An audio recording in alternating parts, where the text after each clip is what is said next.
Hi and welcome to The Winning Factor. I'm Alan Aitken, and on this show each week we take a look at some upcoming races in Hong Kong and try to sort out an angle to the race we might look back on later as having been a guide to finding the winner. Well, Sunday racing, a mixed meeting at Sha Tin, and the first race we're going to take a look at is race 3, where our winning factor is the stable change. Now this looks a typically competitive dirt class 4 over 1650 metres and a wide range of chances. I think the ones that will command good attention are El Valiente, Joe Moreira's ride, who's been racing very well on the surface lately. Run the Table hasn't had a lot of luck in recent starts. Down at the bottom of the weights, Wonder Years ran a better race last start. I thought Vitrolite had a chance to improve, and Unite Spirit comes back to the course and distance where he had his only win. Now I think the likely favourite in the race is El Valiente, Moreira's ride, and recently he went around in something similar and finishing either side of him when he ran third that day were Blotting Paper and Steel Win, who are also rivals again on Sunday. So let's take a look at that and see how they measure up. And this is race 420, El Valiente in blue with white sleeves, gate 3, but he doesn't have the pace that others, including Steel Win and Blotting Paper. Steel Win in the all blue, Blotting Paper in purple with white cross sashes, and they both push forward early to be the initial leaders before the ultimate winner, Sky Supreme, comes around them to take over. But El Valiente, he's midfield along the rail. If we look at the heat map, this was really put on for the leaders. The early pace was soft. There was a strong sprint from the 800 metre turn, and El Valiente really had nothing going for him in this race, but we see him come around the field approaching the home corner and then comes out of the middle, applies himself well, getting past Steel Win and close to cutting down Blotting Paper when the post arrived, but Sky Supreme took the victory.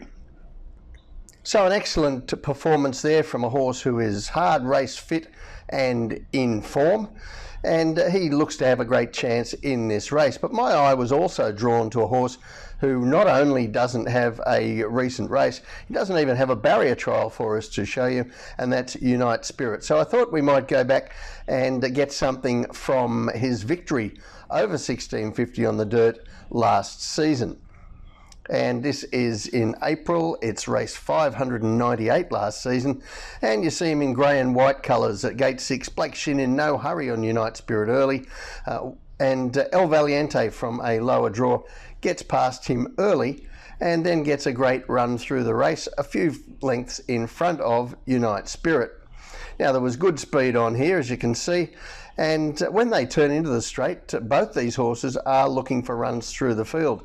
Unite Spirit and Blake Shin going back inside, and Moreira coming out. A couple of horses on El Valiente looking for room, but does strike some traffic, a couple of horses off the fence, while Unite Spirit is able to find a clear path through, and he goes on to win the race. And meanwhile, El Valiente a beaten favourite on this occasion.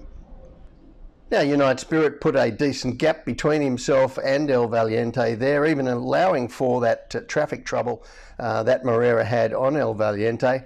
But the thing that really brings me to Unite Spirit is the fact he's having a change of trainer, and regulars will know this is one of my favourite factors, if you like, and I'm going to show you the reasons why. Now you see on this graphic a top 10 over the last 10.5 seasons of the trainers getting stable acquisitions from other trainers. And one thing you'll note here is that they are all ahead of market expectations, and in fact over that period of time I can tell you that there were over 1,700 stable changes with all trainers, 142 of them winners, and as a group clearly well ahead of a market expectation of 118 wins. So amongst the top 10 here, Jimmy Ting the standout, but Unite Spirit's new trainer Chris So also showing better than average results. And I think he'll get a tempo to suit him in Sunday's race. When we take a look at the map, there is only a 75-metre run to the start of the first turn in these 1650 dirt races, so they tend to be pretty competitive in the early stages, and with Amazing Teens, Mission Bravo and Royal Campbell looking the fastest horses early and drawn in the outside half of the field, that should provide a good speed for the run-on horses to be able to get into the finish. So the tip in race 3, Unite Spirit. His winning factor, the stable change. Well, we've seen a video there that shows you he's very competitive form-wise with the horse who's the likely favourite in the race, El Valiente, but these horses having their first run for a new trainer have such a great record, I'm going to swing Unite Spirit's way. The second race I'm going to take a look at on Sunday is race 6, and our winning factor here, a new one, the Shown Hand. Now this is a class 4 down the straight, a number of these horses unraced and others lightly raced, and there will be fans, I'm sure, for the John Size trained Savvy Delight, for Zach Purton on unraced Sunshine Legendary, and a speedy Cheval Valiant who's doing a good job at the moment without having cracked it for a win. But I'm looking at this with the main players Flying Season and Lucky Gore, who have both been to the races just once. Now, Flying Season, not a great deal was expected of him at his racecourse debut. Set out 36-1 in a similar race, but he did a very good job on debut, and we're going to take a look at that now. This is race 419. So in white and orange sleeves from gate 6, Flying Season does not jump well here. He's back in the field early as the leaders run along an above average tempo for much of the race, with his stablemate and Sunday's opponent once again, Cheval Valiant, one of the leaders in those bright yellow colours.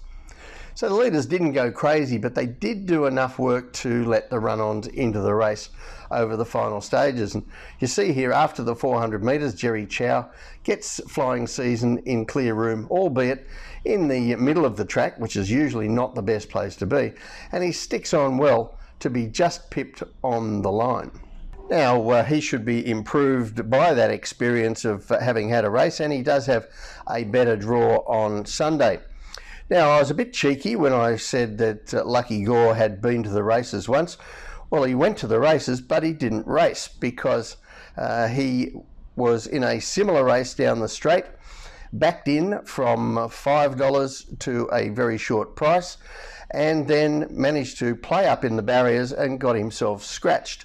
So he didn't actually race, but he did go to the races.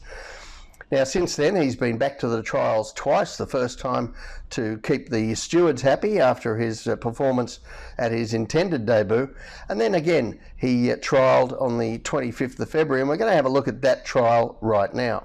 And this is batch 2 on that day. He's in barrier 4, red with blue sleeves, and once again did play up a little in the stalls before the start and was slightly slow away. But once the trial was underway, Lucky Gore showed good natural speed, and without jockey João Moreira ever breaking into a sweat, he had no trouble keeping up with a talented Class 3 horse in War Weapon, and the times were right up to the mark in this trial too. So he finishes third there without ever really attempting to win the heat. And his trial on that day was superior to a couple of the unraced horses that we're going to see here, Le Pluvite and Sunshine Legendary. So I certainly think that gives him an edge over them. Now, Lucky Gore doesn't have a dream barrier in gate 3 when the high draws are preferred over this course, but what he does have is quite a bit of the speed in the race drawn around him, with Multimore, Sergeant Pepper, Flying High, Kowloon East Star, all over on the inside half of the draw, and I can see Moreira basically letting those horses bring him across towards the outside before Lucky Gore pounces in the final 200 metres. So the tip in race 6, Lucky Gore. His winning factor, the Shown Hand. Of course, his trials had been quite good, even going to that intended first start where he was scratched. But one of the things we're often missing with these barrier trial horses is what's expected from connections. And I think they sent out a message loud and clear that what was expected was victory when he was bet down so heavily. So we're getting the advantage of that the second time around, and I think Lucky Gore can put things right. Well, that's it from the Winning Factor for this week. Enjoy your racing on Sunday. We'll see you next time.